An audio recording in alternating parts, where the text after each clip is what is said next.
So this next bit of magic is extremely dangerous, so please don't try this at home. And I'd like to take a moment to dedicate this trick to all the magicians who have passed away performing this stunt. And now on the count of 3, 1, 2, 3, the rope through neck.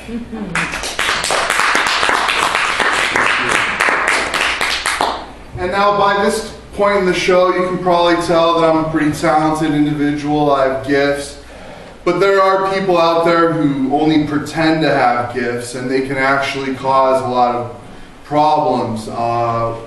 For example, you probably heard about those girls who disappeared in Cleveland, and then 10 years later they were rescued. Well, one of those girls, their mom was so worried she went on a talk show to speak to a psychic and to ask if her daughter was alive or not, and her daughter was alive, but the psychic, whose name was Sylvia Brown, told the mother that the daughter was dead, and unfortunately the mother passed away before she ever found out that her daughter was actually alive. So yeah, a lot of bad things can happen when people pretend, and I'm going to prove tonight that I have better prediction powers than Sylvia Brown, and I'm going to use her own book to do it. And so first I'd like to hand off this envelope. If you could just hold on to that, don't open it. We'll get back to that later in the show. And now what I've done is I made a bookmark, and you can see it has a slit cut in it, and we're going to use that slit to pick out a word at random. And so now if I could get a volunteer from the audience, you sir, could you help me out with this? If you could just tell me to stop at any time as I flip through the pages. Stop. All right, is that fair? All right, so now I'm going to put the bookmark in the book without peeking, and now I'll move up and down the book with the bookmark. If you could just tell me when to stop.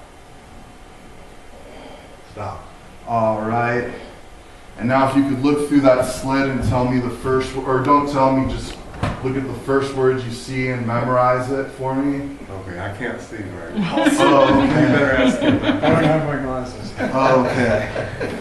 Ma'am, could you read the first word you see in that slit there?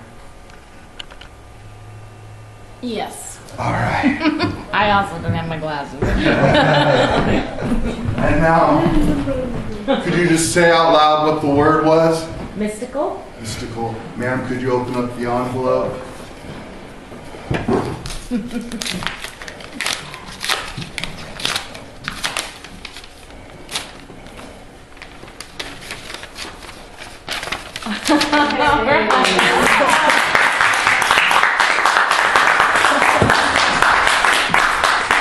Excellent. Thank you, folks. And so my name's Mormo. I have a clipboard in the lobby. You can just sign your email in there to subscribe to my newsletter. I hope you enjoyed the performance as much as I enjoyed performing it, and have a nice night.